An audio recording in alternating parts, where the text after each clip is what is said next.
Sejarah Danau Toba sudah tak asing di telinga masyarakat Indonesia, apalagi dengan ceritanya yang melegenda. Sebelum membaca legendanya, ada baiknya mengetahui fakta dan opini ahli terlebih dahulu. Terciptanya Danau Toba. Sejarah Danau Toba selalu menjadi bahasan menarik untuk menggali informasi pulau yang muncul di tengah danau. Danau Toba merupakan danau terbesar di Indonesia yang kaya akan sejarah dan legenda. Danau yang terletak di Provinsi Sumatera Utara ini sudah menjadi destinasi wisata yang terkenal hingga mancanegara. Ciri khas Pulau Samosir yang ada di tengah danau inilah yang menjadikan Danau Toba bisa dikenal oleh masyarakat luas. Banyak cerita dan mitos yang beredar tentang asal-usul dari Danau Toba dan Pulau Samosir di tengahnya. Mulai dari sejarah ilmiah sampai cerita rakyat sering dibahas untuk mengetahui asal-usulnya. Lantas mana yang benar?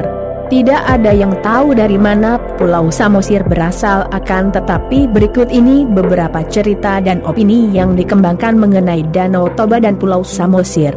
Letusan vulkanik Gunung Toba. Sampai saat ini belum ditemukan fakta dan sejarah Danau Toba yang pasti mengenai letusan Gunung Toba karena sudah terjadi jauh sebelum masa manusia sekarang atau diperkirakan lebih dari 75.000 tahun yang lalu. Sudah banyak penelitian yang menyebutkan bahwa letusan Gunung Toba termasuk ke dalam supervolcano atau letusan gunung yang mempengaruhi seluruh dunia karena kedahsyatannya.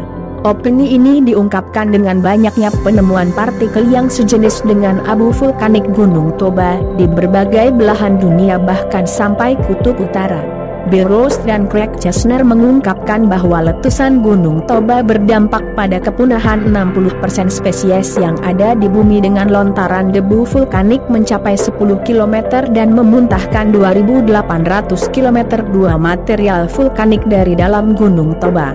Beberapa ahli juga menyebutkan bahwa letusan Gunung Toba inilah yang menyebabkan terjadinya zaman es di seluruh dunia.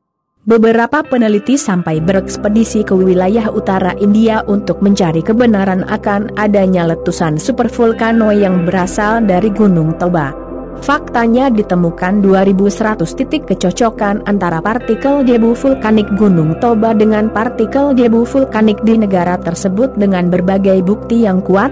Para ahli memperkirakan bahwa hilangnya kawasan Atlantis merupakan dampak dari letusan supervolcano ini.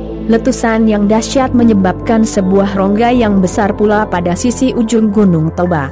Rongga inilah yang menjadi cikal bakal terbentuknya Danau Toba, sedangkan Pulau Samosir adalah puncak gunung yang telah mengeluarkan material vulkaniknya.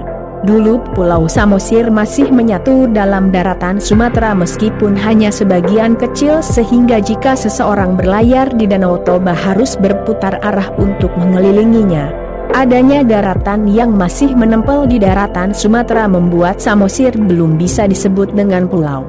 Barulah pada masa penjajahan Belanda, mereka memerintahkan penduduk sekitar untuk membuat kanal di daratan tersebut yang menghubungkan sisi danau satu ke sisi danau lainnya. Hal ini bertujuan untuk memudahkan masyarakat atau pengunjung yang ingin mengelilingi Danau Toba.